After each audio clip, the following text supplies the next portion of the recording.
So I'm an adventure journalist. I write for outdoor outlets like Gear Junkie and Gear Institute, and also some motorcycle magazines, Upshift Online. So the majority of my writing is gear testing. Right. I do some adventure travel features. So this van it's not only for me and my wife and my 5-year-old, but it's also for me to go work in, so I can stay on location a lot longer and more comfortably than living in the back of my truck, which is what I have been doing. Did you do any level of camping or outdoor stuff when you were really young? Oh yeah, so I grew up, my parents immigrated here from Japan, and the first structure that we lived in was a VW camper bus. Okay. So, in my youth, I spent a lot of time in RV parks, and so Right. I've always never thought it detracted from anything. I thought it was cool when I was a kid, and it just kind of never went away. Tell me, have you had some vans recently? Mm-hmm. Have you? I guess out and about, you probably get around bicyclers, climbers, skiers, whatever.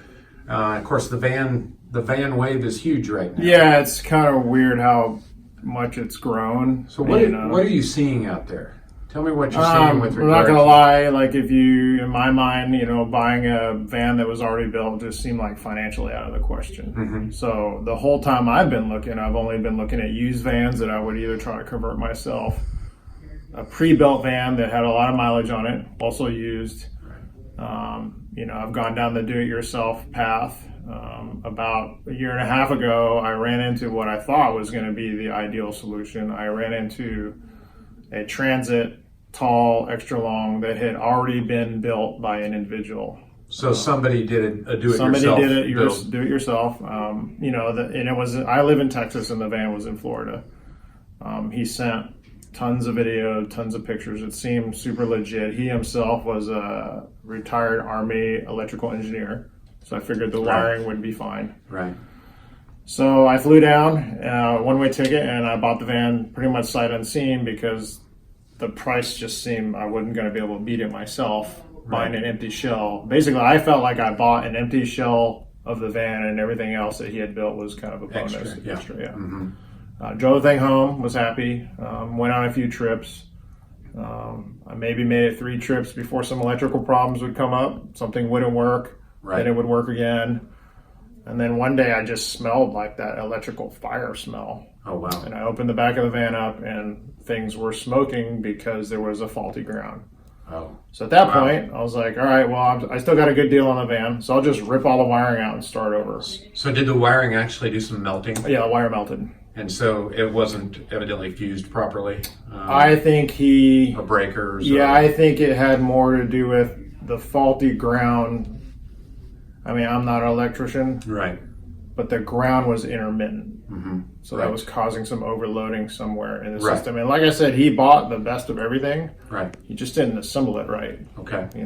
Wherever his knowledge base was, it stopped at assembly. And he just wired it together like he thought it should go. I mean, some of the connectors didn't even make sense when I got in there. So while we're talking about the electrical side of this experience you had with the pre-built, the van, the do-it-yourselfer van. So he was an electrical engineer. So I assume, did he do solar on that van? There was 400 watts of solar. There was an inverter, huge. Like I said, he spent a lot of money buying his components. Mm-hmm. He just didn't put it together right. Yeah, right.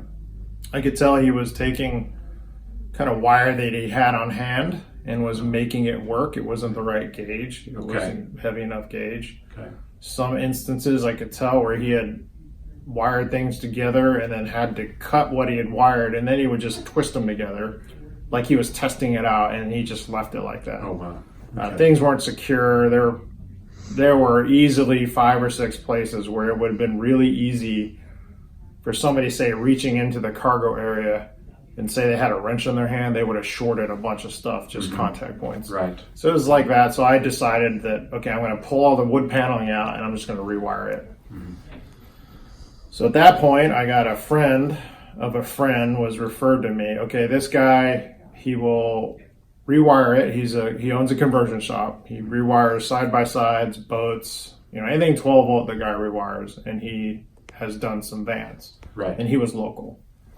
So I decided to just turn the project over to him. I gave him a substantial down payment, and then I got injured. So I went to I had surgery, and unfortunately my surgery had some complications. So I wound up staying quite a while in the hospital. And while I was in the hospital, he would, number one, congratulate me on whatever physical benchmark I had hit. And then number two, he would say, okay, well, I need more parts. Will you send these parts? Right. So you were ordering the parts. So I was ordering the parts and sending them to his shop. And he assured me that the van was on schedule. 3 months turned into 5 months. I was in rehab anyway, so I was like, that's fine. Kind of take your time. I'm going to be in rehab for a while, so I'm not going to be working or testing any equipment or gear for a while. Well, 7 months rolled around, and I was like, where is my van? Of course, he wanted more money, but then he said it'll be done Saturday. And then the Saturday would come. Okay, I need another week. It'll be done the next Saturday. Were there things he was doing to convince you that this van was on schedule? He would text me questions that made sense. Right. Like, you're almost done. I need to make these final decisions. So all that did make sense. And like I said, he was a friend of a friend, so I didn't really question it. Right. And I could understand how he would have put my project on the back burner because I'd been injured. And then just out of the blue, a friend of mine who is in the van conversion business was driving around, and he saw my van at night in a kind of gnarly location, tires flat, dirty. He saw your van? He saw my van. Wow. So I confirmed it with him on the phone. This was on a Wednesday, the license plate, and he was in a little bit of a panic, and he said, we have to go get your van. Like, we're going to go do it tonight. So he picked me up. That's a good friend. Yeah, we essentially stole the van back, and come to find out that the conversion business, the doors were chained shut. Oh. There were signs taped on the glass about your building has been locked down due to non-payment of rent. Another one said your utilities have been cut because of non-payment of utility bills. So I don't know when he went out of business, but he went out of business at some point where I was in the hospital, and he just kept taking the parts and stuff. Well, I eventually got the van started and drove it out of there, and we pulled over into a parking lot, and all those parts I'd been sending him for 5 months were in their original shipping boxes, unopened, sitting inside the van. I'd have done a couple days worth of original demolition work, but he never touched the van since then. Like, nothing on his itemized bill had been completed. So I saw a picture. And it does look horrible. Yeah, it's all tore up. It looks horrible. Yeah.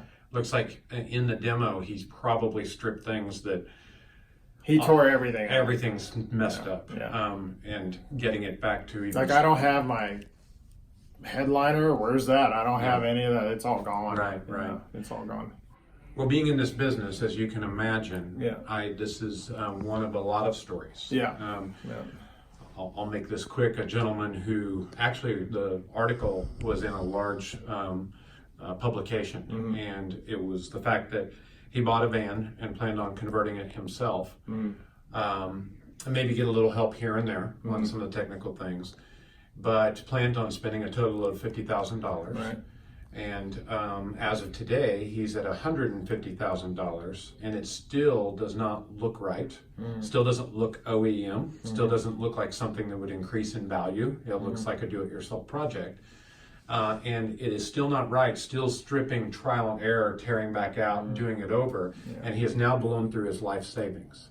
So there's another story that hopefully that makes you feel a little better. I do have plenty of friends who've built their vans and they're functional.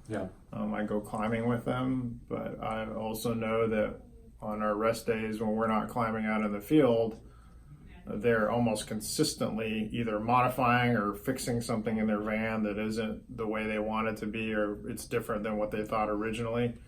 And I'm either cycling or trail running, and they're working on their van. So that's worth something. Time is money, and I think about it more because I'm 50 and my friends are a lot younger. But at some point, they're going to have the same feeling I'm having, and it's like you don't have forever. Right. The one day you're laying under your van fixing your cabinet is one day you're not mountain biking or whatever, and you're going to want that back at some point, So. Or how many kids do you have? I have one kid. I'd rather be playing with my kid than working on my van. Yeah. So I get it. There's value in that for sure. And would it be safe to say you've known over the last several years at least 5 people who have built out a van? Oh yeah, I know way more than that. Maybe 10 or 15? Probably 10 Yeah, or so. okay. And like I said, they've always been functional. Right. Like, yeah, we can go camp in a national park or a state park and be fine. Like, we're not going to freeze to death and we're not going to get wet in the rain. Mm-hmm. But there was always something that not only took their time up on our rest days away from climbing or riding or whatever, but they're also thinking about it all the time. Were they ever finished? No, there's one guy that I would say is finished, but he told me that if he could do it all over again, he would do it differently. He was just too far along in the process to back all the way up and fix what he thinks needs to be fixed. How long did it take him start to finish to do his own DIY project? Almost a year. Almost a year. Yeah. And what do you see as kind of a timeline that it takes most people to do a completed van? Like, sounds like he's the only one that's really completed his van. Yeah. But I guess how long before you see people start to stop working? Like, I guess the best question is, before they've put all this amazing amount of focus into building the van to where they say, okay, it's good enough. Might not be finished, but I'm really tired of this. How long does I'd that say go multiple years. Yeah, multiple years. Yeah, I don't think. Yeah, even I know this guy. He's a professional motorcycle mechanic, so he's very mechanically inclined. So he really thought about his van for a long time. Didn't start building it until he thought he had it all figured out, and it's at least a year down the road. He's still kind of tinkering with his van, for sure. Right. What were the reasons you picked VanDOit to even say, yes, this is where I want to own a van from, hard-earned money? And then in addition to that, I guess we've already heard kind of what you've seen since you've been here, but just kind of give us, here's why I picked VanDOit, and then since I've been here, how you feel about things. The biggest, like I said, the functional ability, the ability to pull everything out was a big selling point to me. I have just never seen that before, and all of a sudden it opened up. Well, my van is still a van. Right. So it gives you the ability to have yeah. it as a primary vehicle. Yeah, I can go to Home Depot. I can haul 11 people if I want. I can have the sink in, the sink out. Every of those modules are self-contained. Yeah. So am I going to cook? If I don't need to cook, then I don't need to have a kitchen module in. So that was a big selling point. Another big selling point was the lack of, all your interior. Well, basically everything you guys build with is marine grade, and wood has inherent problems. Everybody's van creaks. I live 2.5 miles down a dirt road. Yeah. Everybody's van creaks. Right. And if it's creaking, it's moving. And if it's moving, eventually it's going to rattle apart, in my opinion. Especially for me, because for me to leave my house and come home, I'm going down a dirt road every time. Right. So I like the fact that you guys there's no wood and there's no wood screws. It's all bolted together. Right. You're taking basically if you're in a wood built van, you're putting a house that is designed to be rigid into a structure that's designed to flex. Correct. It just doesn't make that much sense when you really think about it. Yeah. And it just never occurred to me until I saw your van that you could use metal that's not welded, and aluminum's light, and I'm sure your van on a scale at curb weight is so much lighter than a van built out of wood, so that's also a bonus. And I assume by saying there's no wood, and you see that as a positive, as do I, a big positive. Mm-hmm. Part of it is the way wood reacts to moisture. Not only just not being flexible. A van's got to be flexible, but also moisture. Yeah, I'm from Texas, and we have crazy humid summers and humid springs, and What have you seen wood do in high moisture situations? I've seen some wood get stained. I don't know if it was mold or not, but I've seen it get stained just from humidity. But I've also seen screwed together joints get weak because the wood absorbs some moisture, and then you're introducing that movement. So I've seen wood screws pull out. I've seen joints get opened up. So you don't have to worry about that if you don't have any wood. That's why the cabinets eventually don't stay closed. Right. Things get out of square when it's humid real easy inside of a van. So. Yeah, right. So you've kind of talked about why you picked us from a modular standpoint, from being able to convert it between a passenger van and a camper van or motorcycle van or whatever, your toy hauler, whatever you need it for. And that is really, sounds like why you picked us. But then, and maybe you've already answered this, but I'll give you another shot at this. Since coming here, have your feelings changed any, either positive or negative? Yeah, I'm actually more, my decision has been reinforced of why I picked VanDOit. After talking to Jared, just how much and how quickly he is willing to advance the design. You know what I mean? Like, he doesn't care that he said this is the do model, let's say. Well, if tomorrow he figured out something better, he's willing to change it, and he doesn't have to go up a chain of command in a company to get approval. He's just going to do it because it's better. Right. And so that is really impressive. Like, I pretty much know that whenever my van gets delivered to the best of his ability, he's giving me the best version of the van. Right. Final question. Yep. When you speak to your friends about, instead of out climbing or mountain biking with us or whatever, you seem to be working on your van a lot. Yeah. Fixing problems, trying to finish it up, whatever. And you said, you made the statement, I think in our interview, you kind of, what's that worth to you? Yeah, like, what are you going to pay to get your day back? Whether it's to spend time with your child or spend time with your wife or to be having fun and enjoying the reason you got the van. Yeah. What kind of a reaction do you get to that question? I mean, I think that question resonates better with somebody who's either had a kid or they're, I wouldn't say 50, I'm 50, maybe they're 35 and they're realizing like their active time of being young enough to pursue these outdoor activities is finite. It's not infinite. When you're 20, you think you're going to be climbing a mountain biking forever. And my recent injury is also reminding me like this could stop at any point. If next time I crash on a motorcycle, maybe I'm done riding. So, yeah, I mean, I've had money worries just like everybody else. But those money worries are being replaced by, I wouldn't say it's a worry, but I'm valuing time way more than I value money. Right.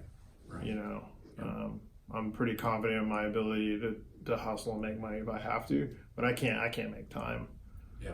And I just... As a Jim Croce song, if I could put time in a bottle. Yeah, I just don't want to lose time, especially in those areas. Like, you're out in the wilderness. The last thing I want to do is have to fix something on my van. Yeah. And I don't have you guys' knowledge or engineering, or I do. No way could I design what you guys design. And just, even if I factor the time out and just go with material costs, it's probably not that far off. Yeah. You know what I mean? If I went to go purchase all this stuff myself, it's probably not that big of a difference between. And then you factor in the time, and I can't do it, or I'm unwilling to do that. Right. It just started making sense. All right. I said that was the last question, but I do have one more. Okay. After looking at the van today, do you see it as a bit of a do-it-yourself project at all? Yeah, so there's two ways I look at it, do-it-yourself. You guys, is the way you sell the van is on this menu, and you can add and subtract the things that you think you need or want. So you have some choice there, but the way you have an internal grid, at least in the do model van that has the T-track everywhere, it's really easy to add stuff if you wanted to. It doesn't take any kind of know-how. You just clip something into the track and you can add stuff. So it's a little bit like it's like that erector set you have when you're a kid. You could change things quite easily on your own. Yeah.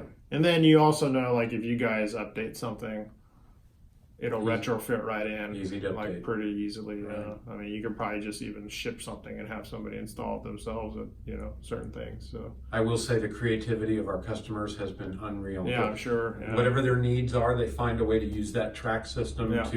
to create a sling or a hook or a mount of some sort to make it work for them. Yeah. And it's really been incredible. One of these days we're going to have to start a forum so that everybody can share their ideas. Best ideas. Right. So I do see the do-yourself angle to that. But at least the important stuff is done right. Mm-hmm. If you get the van and the foundation is right, it's always good to build on a great foundation. Right, And so it does give the customer the ability to do the stuff that's seen and the really, cool stuff, that the decorating or the cool factor if somebody stuff. wants to tinker, they can tinker. Right, right. Yeah. For sure. So you can notice all the big things going on. We have water tanks on the sides. So this is a van build that Seiji Ishii, a customer of ours, that we built a do model for.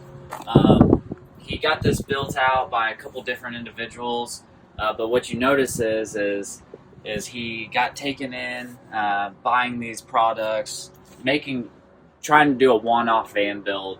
And this is what you see is just everything, and as he believed, it was getting finished. And this is what was happening to his property, his money. But with the products you see, you can kind of see all the big stuff. You can see we got water jugs just sitting on the sides, generators, all these different components tied together.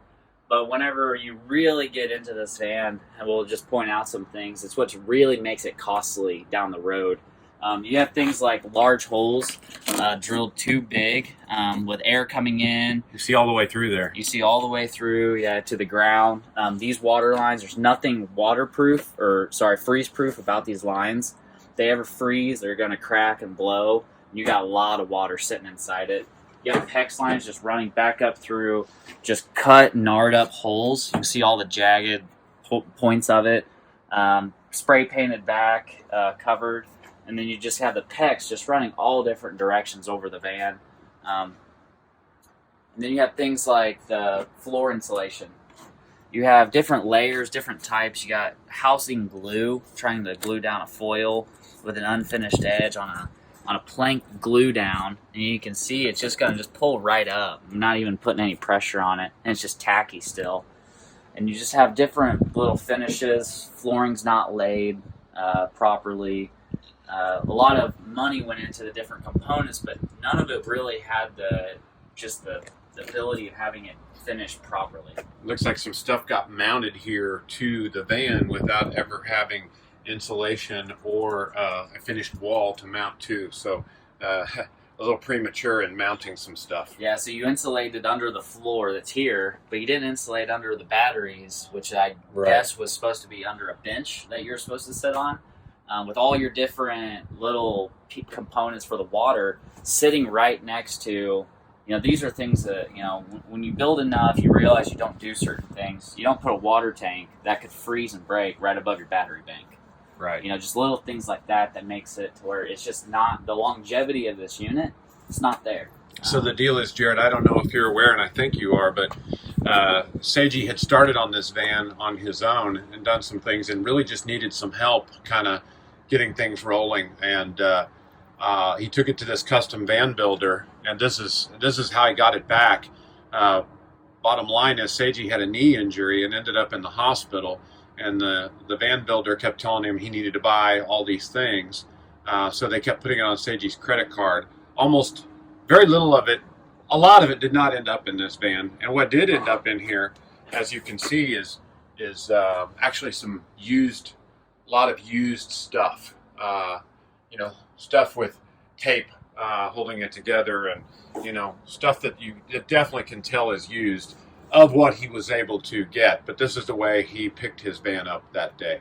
Can you walk me down the side of the van and show me a few things before we look in the front?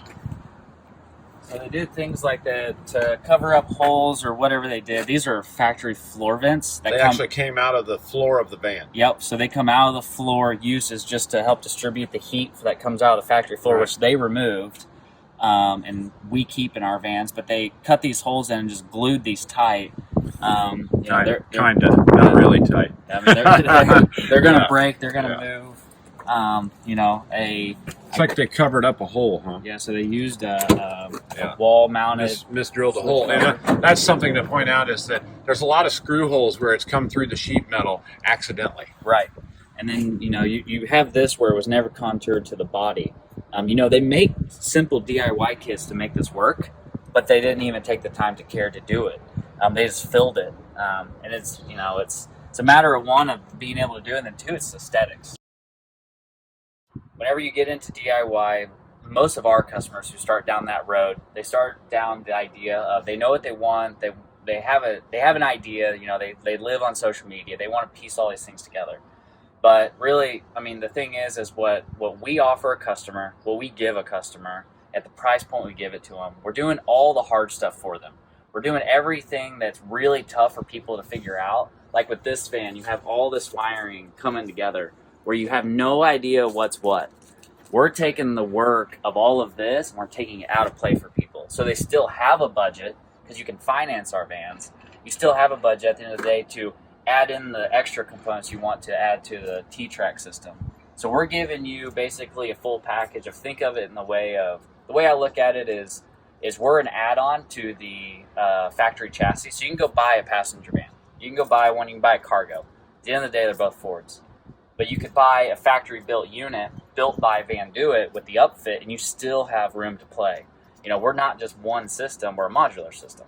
So meaning we do the things that really should be done with expertise right. We give them the foundation to be able to actually do a lot of DIY themselves. Correct. But they can make it their own and turn it into the functionality they need for whatever their particular hobby or business interest or whatever Correct. else. We put our R&D into all the things that are really technical and difficult to do as a one-off, or really as most builders even do still today. Right. We put our money in those points to where, you know, different countertops, things like that. We want to give that to the customer. Right.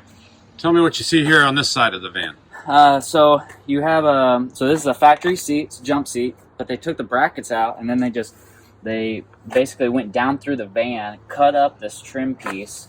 You know, they cut through all this trimming that will have to be, you know, pieced back together somehow. You know, and they just took a bolt down through the chassis to hold this bracket. So that's really in the wheel well or the side door well that you're supposed to step into. Correct. And that seat actually, from a safety perspective, belongs in its brackets where over in the van itself. Correct. Yeah. And so you're looking at just a very large fridge, two-stop style fridge with the ductwork going out the top. You got an AC towards the back, and then you have an air vent going in or out, and then you have an exhaust fan next to it, which what I would assume is for cooking. You know, I think that was their idea. But you also notice a lot of the factory cabling hanging down, where they came in and they took out the factory airbag system. So they took out the safety side of this van. Yeah, they took out what mattered. I don't think Seiji appreciated that. Also, looks like they were going to panel some of this van with OSB, oriented strand board. Yeah. Well, and they are also going straight over the factory windows, which that actually has a pop-out window in it. They actually just drilled plywood over top of the factory window. Right. Yeah. That does pop out. Yes. And so, you know, it actually offers what people want. And then on the wiring, you said you don't even know. Okay, and then here's like so this is their control panel that never got done, installed, etc. Looks like it's the top of a cutting board for the house. Yeah, I would say so. And then as far as the wiring, you said, you know, you really don't know what it is. Something I heard you say earlier is it's not even it's not the right wiring for the application. No. None of it's actually the correct wiring for what this van needs. Yeah, so I mean, this is a 14 gauge cable. That's, you know, it's decent size. However, it's for exterior lights. When you run that far, I mean, this will melt straight down. Also, this is just standard, you know, cheap speaker wire. For if this ever gets hot, it will just melt down at a low temperature. And if I'm not mistaken, I could be wrong here, but I think there actually, in this particular van, had been some sort of a meltdown, some sort of a fire previously. So, anyway, anything else that you see that you need to point out, or you just keep seeing things like spray foam. You know, they clearly there's holes in there somewhere that they were covering up. Yeah, there's rust. They're pumping stuff full of spray foam. A lot of spray foam. So there's a lot of mistakes made, either the size or the holes or whatever. Just lots of spray foam. So anyway, so this is the post Seiji Ishii delivery. Seiji gave us permission to video him again at the beginning of when he first put money down on his van. Then and he told us the story about this particular van, that he just needed to get out of it, and then the story of how he was taken advantage of, and then when he came to pick his van up, we filmed it, and then how he felt about things and VanDOit and his build and his van, and then we got permission. He did not want to come out here and go through all of this.